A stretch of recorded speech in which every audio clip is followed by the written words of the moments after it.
careful, careful. Come on. Careful. Come down. You got it? Come on.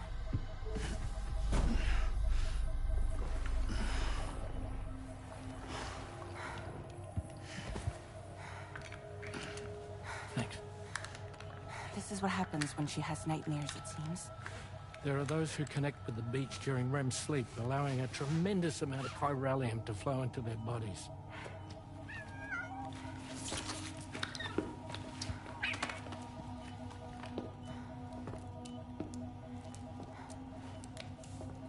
Hey, is your wrist gonna be okay?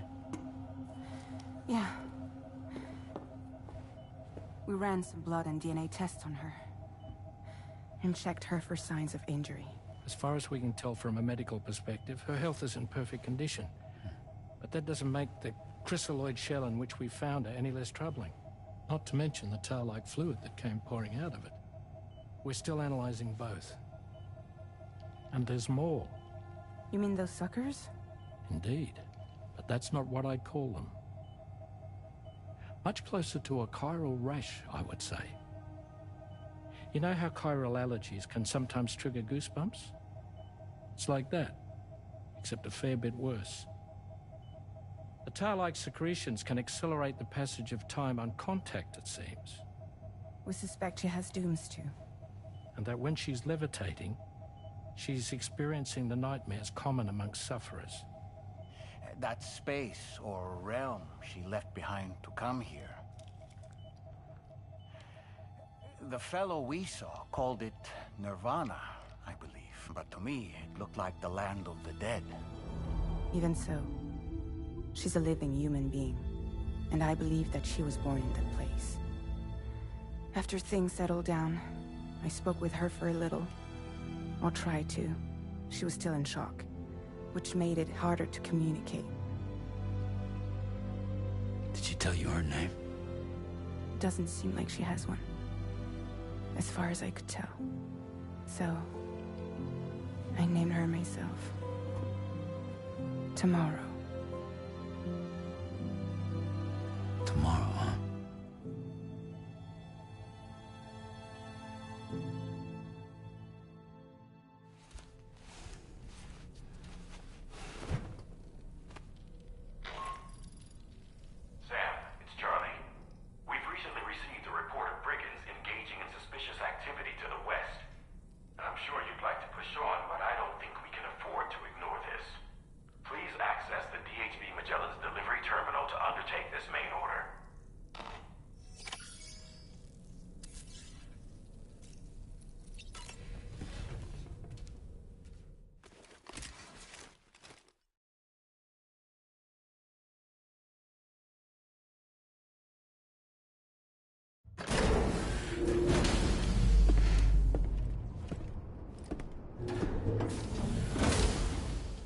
Before I forget, Sam, it seems you left some cargo behind outside the Northern Environmental Observatory, where the tar bubbled up before we were whisked away to the other side. You remember all that excitement, yes? Anyway, Tarman was kind enough to collect your cargo for us. It's been placed in your private locker aboard the DHV Magellan.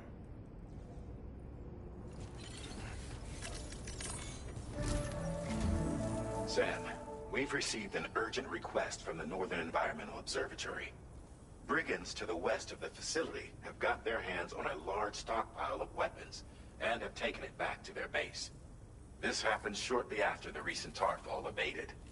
The surrounding area was littered with a massive quantity of cargo that had been washed up by the tar. The brigands wasted no time gathering up everything they could and hauling it back to their encampment. This included weapons and gear unlike any we've seen before. And now we've begun observing new brigand units in the field.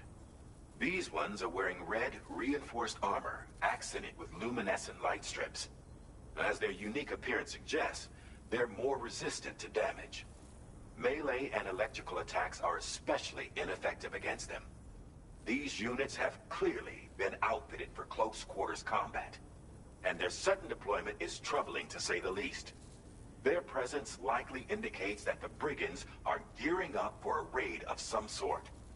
If we ignore this development, the brigands could use their new toys to attack the observatory, and there's no telling what might happen then. So we need to seize all of them before they have a chance to do so. Moreover, the latest data from the observatory strongly suggests an explosion of some sort occurred just beneath the Earth's surface not long ago. APAS analyzed the shockwave and has concluded that it is consistent with the type produced by ground-penetrating ordnance. This leads us to believe that the cargo the brigands secured may have included powerful explosive material. Directly assaulting the brigands using firearms risks triggering these devices, and we cannot predict how that would affect the region. Any sort of catastrophic explosion may also have an adverse impact on the tar currents. It is therefore critical that you avoid combat and secure the cargo without alerting them if possible. I implore you to take on this main order, Sam. And soon.